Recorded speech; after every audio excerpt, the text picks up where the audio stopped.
میرے جنوں کا نتیجہ ضرور نکلے گا، اسی سیاہ سمندر سے نور نکلے گا۔ السلام علیکم۔ قانونی شعور کے اس پلیٹ فارم پر میں ڈاکٹر نسیم احمد جعفری آپ کا خیر مقدم کرتا ہوں۔ آج سے ہم قانونی سفر کی شروعات کرنے جا رہے ہیں اور اس سفر کے دوران ہم حقائق اور نظریے پہ زیادہ فوکس کریں گے۔ حقائق سے مراد ہماری یہ ہے کہ کسی قانون کے بارے میں معلومات کا ہونا یا کسی قانون کا نام معلوم ہونا یا اس قانون کی کس دفعہ میں کیا لکھا ہے یہ معلوم ہونا۔ مثلاً کے طور پر اگر آپ سے یہ پوچھا جائے کہ شاہ بانو کے کیس میں کیا ہوا تھا تو آپ بتائیں گے کہ شاہ بانو کے کیس میں مسلم شوہر کو یہ حکم دیا گیا تھا کہ وہ اپنی بیوی کو عدت کے بعد بھی نفقہ یا مینٹیننس دے۔ تو یہ معلومات جو ہے وہ حقائق یا فیکٹس کے اندر آتی ہے۔ لیکن آج کے اس آئی ٹی کے دور میں جب ہمارے پاس سیل فون ہے، ہمارے سیل فون میں اے آئی کا فیچرز موجود ہے، تو اب حقائق کو جاننا کوئی مشکل کام نہیں ہے۔ حقائق کو جان کر اس کو سمجھ کر استعمال میں لانا یہ بڑی بات ہے، اور اس بڑی بات کو پورا کرنے کے لیے ضروری ہے کہ آپ کا جو نظریہ ہے، جو آپ کی اپروچ ہے، وہ بھی لیگل ہونی چاہیے۔ اسی اپروچ کو دھیان میں رکھتے ہوئے ہم ذہن سازی ایک سیریز شروع کرنے جا رہے ہیں، جس میں شروعاتی دور میں ہم کچھ ویڈیو بنائیں گے جو اس بات پر کام کریں گے کہ جو آپ کا نظریہ ہے، جو آپ کی اپروچ ہے، وہ لیگل ہو جائے۔ اس کے بعد کی ویڈیو میں ہم حقائق پر بات کریں گے۔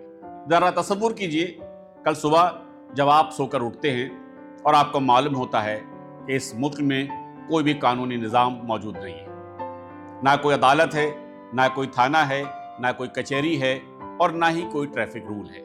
ذرا سوچئے کہ اس حالات میں آپ محفوظ رہ پائیں گے؟ آپ کی دکان، آپ کا مکان، آپ کی عزت، آپ کے مدارس، آپ کے مساجد کیا محفوظ رہیں گی؟ بالکل نہیں۔ اسی لیے انسانی تاریخ میں جب جب انسانی سماج بنا ہے، تب تب اس کی ضرورتوں کو پورا کرنے کے لیے، وہاں لا اینڈ آرڈر مینٹین کرنے کے لیے قانون کی ضرورت ہمیشہ سے رہی ہے۔ سویلائز سوسائٹی کا کوئی ایسا ایگزامپل موجود نہیں ہے کہ جہاں پر سماج ہو اور وہاں میں کوئی لیگل سسٹم یا کوئی قانون موجود نہ ہو۔ یہ الگ بات ہے، یہ قانونوں کی فارم الگ الگ ہو سکتی ہے۔ قانون اور سماج ایک سکے کے دو پہلو ہیں۔ یہی وجہ ہے کہ ہر ایک سماج کا اپنا ایک لیگل سسٹم الگ ہوتا ہے۔ آپ غور کریں گے تو محسوس کریں گے اور دیکھیں گے کہ ہر لیگل سسٹم ایک دوسرے سے جدا ہے۔ مثلاً کے طور پر اگر آپ چاہیں کہ ہندوستان کے جو قوانین ہیں، ہندوستان کا جو لیگل سسٹم ہے، اب افغانستان میں لاگو کر دیں اور کامیاب ہو جائیں تو یہ ممکن نہیں ہے۔ آپ اگر چاہیں کہ افغانستان کا لیگل سسٹم ہندوستان میں لاگو کر دیں اور یہاں کامیابی مل جائے تو یہ ممکن نہیں ہے، کیونکہ قوانین جو ہوتا ہے وہ لوگوں کی ضرورت کے حساب سے بنتا ہے۔ پہلے لوگوں کی ضرورت آتی ہے، تب بعد میں ان ضرورتوں کو پورا کرنے کے لیے، ان مشکلوں کو آسان کرنے کے لیے قانون آتا ہے۔ جیسے پہلے سائبر آیا، اس کے بعد سائبر لا آیا۔ پہلے مال آیا، اس کے بعد چوری کا آفینس آیا۔ تو تصورات کی لا میں کوئی گنجائش نہیں ہوتی۔ ہمیشہ یاد رکھیے، ایز سوسائٹی ایز لا۔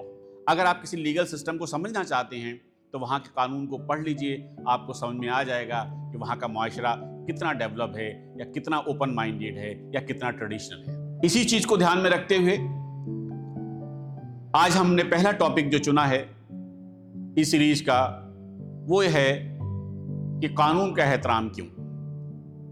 ہمیں قانون کا احترام کیوں کرنا چاہیے؟ یا کیا بنا قانون کے کسی سماج کا وجود ہو سکتا ہے؟ یا کوئی قانون ہم کو لگتا ہے کہ انصاف پسند نہیں ہے، کیا اس کے بھی تعظیم کرنی چاہیے، اس کو بھی ماننا چاہیے؟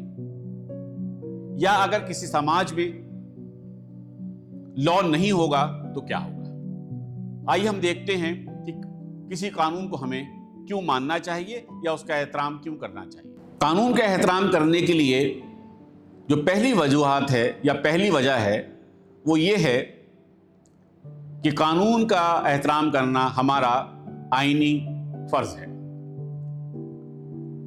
आर्टिकल 51A के अंदर 11 फराइज दिए गए हैं। उसमें से एक फर्ज ये है कि आपको अपने कानून का, अपने आईन का एहतराम करना है। और दूसरी वजह यह है कि लॉ में यह माना जाता है कि the ignorance of law is not excuse. मतलब लॉ का ना जानना अपने आप में कोई बचाव नहीं है। कोई यह कहकर नहीं बच सकता कि मुझसे यह खता हो गई और मैं इस लॉ को नहीं जानता था। आप जाने या ना जाने, अगर किसी लॉ का वायलेशन करते हैं आपको सजा मिलनी ठहरी। हद यह है कि आप किसी दूसरे मुल्क में भी अगर जाते हैं और वहां पर भी कोई ऐसा कानून है जो आपके मुल्क के अंदर जुर्म नहीं है, लेकिन अगर वहां जाके आप वो काम कर देते हैं तो आपको सजा मिलेगी। तो हमेशा याद रखिए कि जब आप अपने मुल्क से दूर जाएं तो वहां दो बातों का ध्यान रखें। एक तो कोई भी ऐसा काम ना करें जो वहां के लीगल सिस्टम में मना किया गया है, और साथ ही साथ वो काम भी नहीं करना है जो आपके लीगल सिस्टम में, जो आपके कानून में मना किया गया है। अगर कोई ऐसा काम आप करते हैं जो आपके लीगल सिस्टम में मना किया गया है और दूसरे मुल्क में वो ऑफेंस ना भी हो, वो जुर्म ना भी हो, लेकिन अगर आप दूसरे मुल्क में जाके वो काम करते हैं, जैसे हिंदुस्तान की सरहद पर पहुंचेंगे आपको अरेस्ट कर लिया जाएगा, क्योंकि आपने वो काम किया है जो आपके मुल्क में एक ऑफेंस था। तो याद रखिए कि जब आप सफर करते हैं दूसरे मुल्क का, तो आपके ब्रीफकेस के साथ साथ आपका अपना कानून भी आपके साथ सफर करता है। तीसरी वजह यह है कानून के एहतराम की कि कानून हमेशा कमजोर की हिफाजत करता है। जंगल और इंसानी समाज में अगर कोई बहुत बड़ा फर्क है तो यही फर्क है कि यहां हमारे पास एक कानून मौजूद है जो कमजोरों की हिफाजत करता है। मसलन पॉस्को, बच्चों की हिफाजत के लिए एक लॉ बनाया गया जिसको पॉस्को कहते हैं। या जो शेड्यूल्ड ट्राइब हैं, शेड्यूल्ड कास्ट हैं, उनको बचाने के लिए, उनको सेफ करने के लिए भी बहुत से कानून बनाए गए हैं। इसी तरह जो अक़लियत हैं उनको प्रोटेक्शन देने के लिए, या जो ख्वातीन हैं, बच्चे हैं, उनको प्रोटेक्शन देने के लिए कोई स्पेशल कानून बनाए गए हैं। तो याद रखिए कानून का एहतराम इसलिए भी होना चाहिए कि कानून कमजोरों की हिफाजत करता है। अगली बात है अकाउंटेबिलिटी, जवाबदेही। अगर कानून किसी समाज में मौजूद नहीं होगा तो जवाबदेही तय नहीं हो पाएगी। यह कानून ही है जो यह बताता है कि किसकी खता है और किसको सजा मिलेगी। तो जवाबदेही जो तय करने का जो मोटे तौर पर जो क्राइटेरिया है वो राइट्स एंड ड्यूटी का है, यानी कि जो हुकूक और फराइज का है। मेरे जो फराइज हैं वो आपके हुकूक हैं, जो मेरे हुकूक हैं वो आपके फराइज हैं। अगर कोई अपने फर्ज को पूरा ना करे, इसका मतलब यह हुआ कि उसने दूसरे के हुकूक का वायलेशन किया है। तो जो जवाबदेही जो तय करने का जो क्राइटेरिया है वो लॉ तय करता है। अगली सबसे इंपॉर्टेंट बात है वो है कानून की हुक्मरानी, रूल ऑफ लॉ। ये कानून ही है जो पूरे समाज में एक सिस्टम बनाए रखता है और ये बताता है कि कानून से ऊपर कोई भी नहीं है। अगर किसी शख्स का कोई मर्डर कर दे तो मर्डर करने वाला चाहे कितना बड़ा भी आदमी हो, कितना बड़ा ऑफिसर भी हो, लेकिन कानून की नजर में बराबर है, उसके लिए सजा सबके लिए एक बराबर रखी गई है। अब इतनी बातें जो हमने डिस्कस की कि कानून का एहतराम क्यों होना चाहिए, आपने देखा कि कानून का एहतराम इसलिए होना चाहिए, लेकिन कहीं ना कहीं आपको ये सुनते वक्त अंदर से थोड़ी सी बेचैनी जरूर हो रही होगी। आपके अपना तजर्बा होगा कि आपने अपनी जिंदगी में बहुत से ऐसे कानून देखे होंगे जिसमें शायद आपको लगता होगा कि ये कानून गैर मुनसिफाना है या ये कानून किसी खास लोगों को नुकसान पहुंचाने के लिए बनाए गए हैं। तो सवाल ये है कि ऐसे कानून को हमें एहतराम नहीं करना चाहिए? क्या ऐसे कानूनों को नहीं मानना चाहिए? तो जवाब है कि हाँ, ऐसे कानूनों को भी आपको मानना चाहिए। किसी भी कानून को बनने के लिए 3 मरहलों से गुजरना पड़ता है। पहला मरहला कि वहां का जो पार्लियामेंट है उसने वो मेजॉरिटी से वोट देकर उसे पास कर दिया हो। दूसरी बात, जो वहां के प्रेसिडेंट हैं, जो सदर हैं, उन्होंने उस पर साइन कर दी हो। और तीसरी बात है कि जो गजट है गवर्नमेंट का, उसमें वह कानून शाया हो गया हो और उसको बताया गया हो कि किस तारीख से लागू होगा। अगर कोई भी कानून इन 3 शर्तों को पूरा करता है तो फिर वो कानून की शक्ल में आ जाता है। फिर किसी भी हिंदुस्तानी शहरी को ये कहने का हक नहीं है कि मैं इस कानून को नहीं मानता। हाँ, अगर बेशक आपको कानून लगता है कि इससे इंसाफ नहीं होता है, तो अच्छा या बुरा तय करने का इख्तियार आपके या मेरे पास ना होकर यह हक अदालत को है।